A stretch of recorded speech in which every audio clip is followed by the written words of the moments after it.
आज question number है तीसरा का 3 नंबर। तीसरा का 3 नंबर है ना। सवाल कह रहा है कि आपको बताना है कि यह समीकरण निकाय संगत होगा कि असंगत होगा। बस इतना ही ना बताना है। याद रखो बोर्ड पे। यहाँ देखिए, तो सबसे पहले हम A1 A2 B1 B2 छाट लेंगे। बोलिए आप खड़े एक नंबर बताइए। A1 का मान क्या होगा? 3/2। क्योंकि A1 बताया गया था पहले समीकरण में x का गुणांक। तो x के बगल में कितना है यहाँ पे? 3/2। B1 बताया गया था कौन चीज? समीकरण 1 में y का गुणांक। ठीक है, तो समीकरण 1 आपका यही ना है। y के बगल में कितना है? 5/3। अब देखिए C1, ठीक है, तो C1 हो गया पहले समीकरण का अचर पद। कितना है यहाँ पे? 7 हो जाएगा। अब इधर देखिए A2 देखा जाए तो A2 का मान कौन सी यहाँ पे? 9। बोल सब कोई? 9। अच्छा, B2 का मान बताइए। 10 की -10। और C2 क्या दिया यहाँ पे? 14। आइए अब हम लोग क्या करेंगे, सवाले कह रहा है कि A1/A2 की तुलना कीजिए ना जी। आइए तुलना किया। अब यहाँ पर निकालिए A1/A2 बराबर, तो A1 का मान क्या दिया यहाँ पे? 3/2। अब बाटा A2 का मान क्या दिया है? 9। ठीक है, बाटा का बाटा है तो इसके नीचे बाटा है, तो नीचे वाला बाटा जब ऊपर जाएगा तो पलट जाएगा नीचे। तो यहाँ देखिए ऊपर 3 का 3/2 का 3/2 हो जाएगा। ये भाई सब ऊपर जाएंगे तो 9/1 है तो क्या हो जाएगा? हो जाएगा। काटिए 3 3 का 9। अब यहाँ देखिए ऊपर 1 हो गया और 3 दूना 6। कोई दिक्कत? अब यहाँ देखिएगा B1/B2 निकाल लेंगे। तो B1 का मान कौन सी दिया आपने? बोलिए। हाँ बोलते रहिए। 5/3। अब बाटा B2 का मान कौन सी आपने? हो गया ना। इसके नीचे एक है, पलट दिया जाए। अब 5/3 गुने 1/-10 हो जाएगा। 5 दूना 10। ऊपर 1 का 1 हो गया, 3 दूना हो जाएगा। अब आइए इधर बना देते हैं। तो C1/C2 देखा जाए। C1 का मान क्या दिया यहाँ पे? 7। C2 का मान कौन सी है? काटा जाए तो हो जाएगा 1/2। ठीक है, अब ध्यान दिया जाए कि इसमें कौन सा फॉर्मूला अप्लाई होगा ना जी। तो यहाँ देखिए इसका मान कितना है? इसका मान कितना है? इसका मान कितना है? तो तीनों सेम है कि तीनों अलग अलग है? कोई 2 को बराबर है? कोई 2 को बराबर है? कौन कौन बराबर है? यह दोनों कहाँ से बराबर है? यहाँ 1/6 है, यहाँ -1/6 है। बहुत दूर का फर्क है, दूर का रिलेशन है। भले दोनों एक जैसा दिख रहा है लेकिन माइनस खतरनाक घुस गया है। समझ रहा है ना? अगर माइनस का भी फर्क है तो ही फर्क है।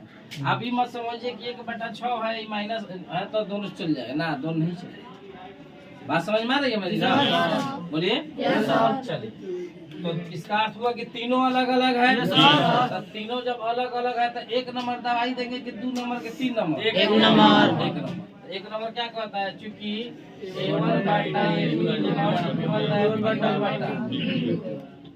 ठीक है, तो बताइए संगत होगा कि असंगत होगा? लिखेंगे यह समीकरण निकाय संगत होगा।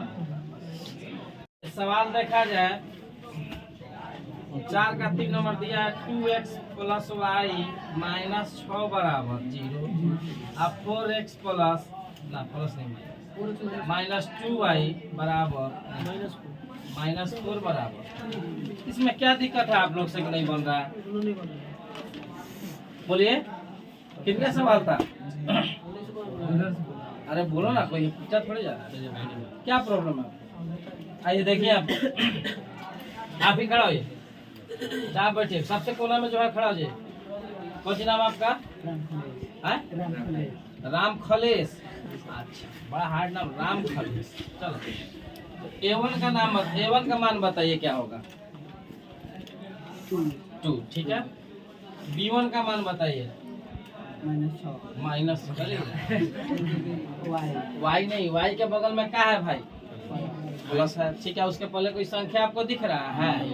नहीं दिख रहा है, तो जहाँ कुछ नहीं वहाँ कौन सी है? हो जाएगा। C1 का मान बताइए खलेश भाई।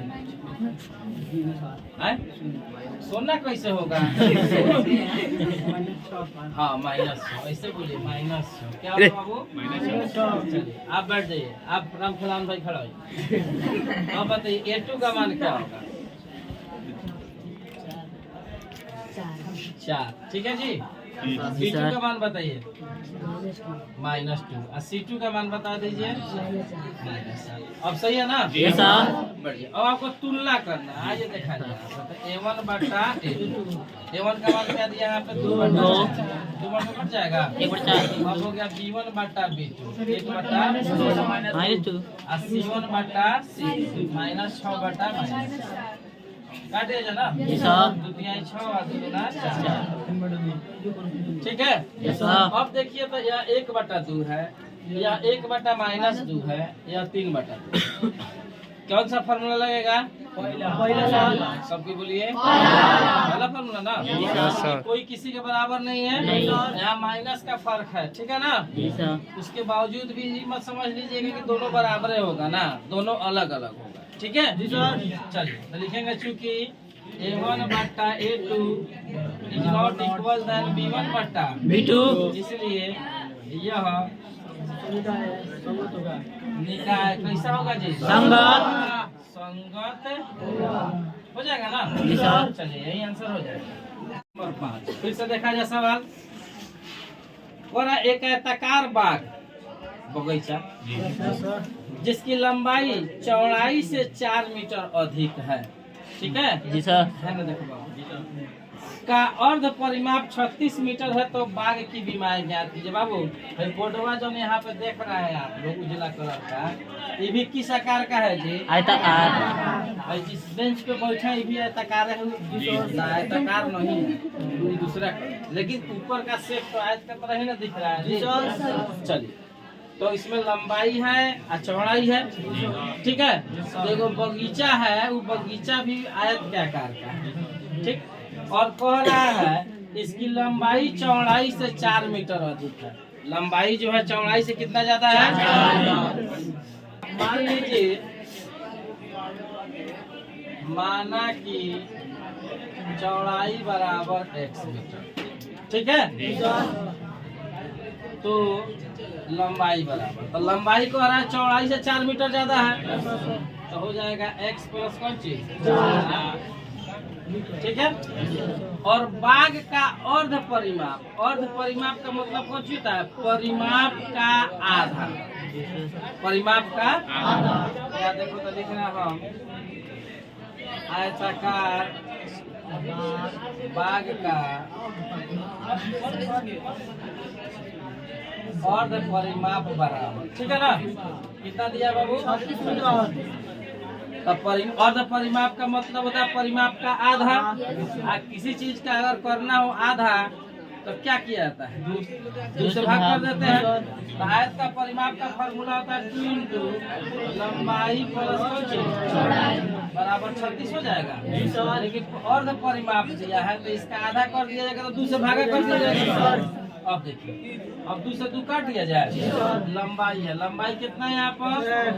x plus 4। तो जोर से बोलिए। अच्छा, चौड़ाई कितना है यहाँ पे? 36 हो जाएगा। अब x जोड़ दीजिए, तो x जोड़ेंगे तो 2x प्लस 4 बराबर 36। 4 इधर ले जाए, 2x बराबर 36 माइनस 4। 2x बराबर 36 में 4 घटेगा हो जाएगा ना जी सर। 2 गुना में इधर आएगा तो x बराबर हो गया 36 बटा 32 बटा काट दिया जाए। x बराबर कितना आ जाएगा? ठीक है। x क्या माना गया था? चौड़ाई ना। अतः